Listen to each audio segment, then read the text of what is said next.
What is up everyone? This is me ABD. I hope you are doing fine as hell. आज अपन बात करने वाले हैं couple of reasons skateboarding might actually be your sport. So, reason number one, skateboarding is more of an art than sport. Just imagine that you are popping the board, flipping it 360 degree in the mid air without any kind of control. तुम्हारे को हाथ में ज्यादा controls मिलते हैं. तुम एक individual finger से कुछ भी चीज पकड़ सकते हैं. उतना कंट्रोल अपने पैर में नहीं होता है. और स्केटबोर्डिंग में बिना हाथ यूज किए बोर्ड को पॉप करके 360 डिग्री फ्लिप करके उसको कैच करके लैंड करना is actually a big thing and that's a art because you are defeating gravity in it too. That's why skateboarding is more of an art than just a sport. Second thing is lifestyle. Skateboarders have sick lifestyle. Eventually जब मैंने skateboarding नया start किया था तब मैं कुछ ऐसा दिखता था. Shut your fucking mouth! और मेरा फैशन सेंस और मेरा लाइफस्टाइल कुछ ऐसा था. और जैसे ही अभी मैं स्केटबोर्डिंग प्रैक्टिस कर रहा हूँ तो मेरा लाइफस्टाइल फैशन सेंस कुछ ऐसा है.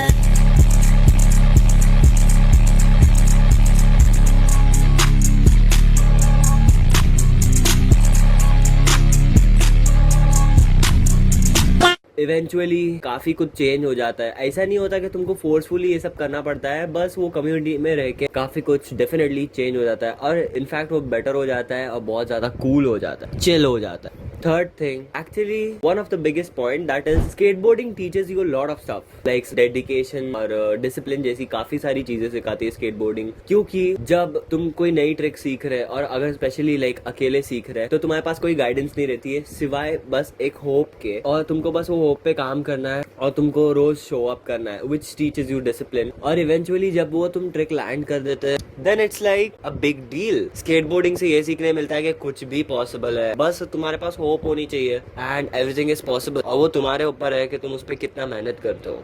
Fourth point is skateboarding makes you rare. There is only 1% of the entire world population जो skate करती. So जैसे ही तुम बोर्ड उठाते हो it makes you the rare people in the whole world. उसमें भी अगर तुमको काफी अच्छा खासा अगर टाइम हो गया रहेगा, जैसे तुमको किक फ्लिप्स, स्ट्रे फ्लिप्स और दूसरी हील फ्लिप वगैरह आती है तो तुम उसमें भी और रेयरिटी के पोजीशन में चले जाते हैं. एंड लोग जिस चीज पे खड़े नहीं रह सकते ढंग से तुम उस पे मिड एयर ट्रिक्स परफॉर्म कर रहे हो. सो या it makes you rare. Sixth point is making a living out of it. तुम स्केटबोर्डिंग से अपना घर भी चला सकते हैं. अच्छे पॉइंट पे जाने के बाद तुमको ब्रांड डील्स और स्पॉन्सरशिप्स के थ्रू तुम you can make a way out of it. You can make a living. Next point is you explore too much and meet new people every time. This is like when you have to skate and तुम bore हो जाते एक ही spot से तो तुम दूसरी जगह जाते, न्यू प्लेसेस एक्सप्लोर करते और वही प्रोसेस में तुम काफी सारे नए लोगों से मिलते हैं which is actually a really beautiful thing about skateboarding. So yeah, it's definitely a really nice experience. और मैं ये चीज खुद से भी बता सकता हूँ. And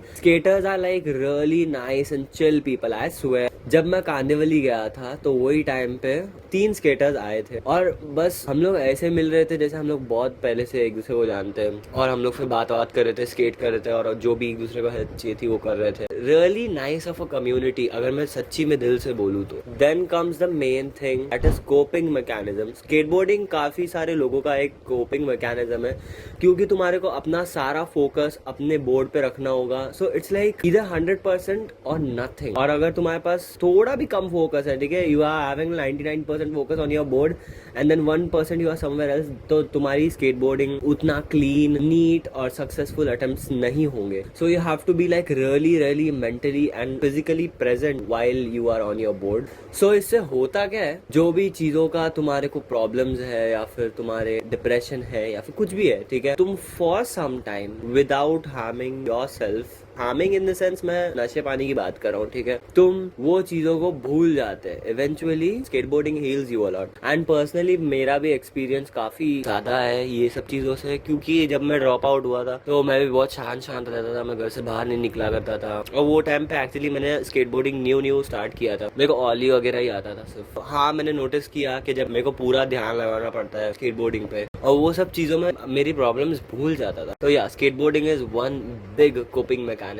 लास्ट पॉइंट जो कि एडवांटेज नहीं है, एक वार्निंग है कि हाँ, स्केटबोर्डिंग से काफी लोग विजुअली इम्प्रेस होते हैं एक आध मिनट के लिए। किसी को इम्प्रेस करने के लिए स्टार्ट मत करना, पर्सनली बताऊं तो, क्योंकि फिर तुम एक हफ्ता 2 हफ्ता ट्राई करेंगे और फिर थक जाएंगे, क्योंकि तुमने ये स्पोर्ट कभी दिल से नहीं पिक किया, तुमने दूसरों को इम्प्रेस करने के लिए पिक किया, तो तुम थक जाएंगे और फिर तुम ये स्पोर्ट छोड़ देंगे, विच आई डोंट वांट। अगर तुम चालू करे तो तुम खुद से करो या तो मत करो। You might feel like a celebrity, but हाँ, ये सब चीज किसी को इम्प्रेस करने के लिए मत करना। या दैट्स इट। अगर तुम लोग को ऐसा लगता है कि मैंने कुछ मिस कर दिया तो मेरे को कमेंट्स में जरूर बताना, and I will be there to reach out to you, क्योंकि मेरे को कुछ काम था। Anyways, that's been it. I have improved my video quality a bit, तो मेरे को बताना कि ये कैसी है video quality and everything. I am trying actually my best, I am giving my 100% for recording and editing and everything. If you have any kind of queries, do tell me in the comment section or DM me on Instagram. I'll see you in the next one. Peace.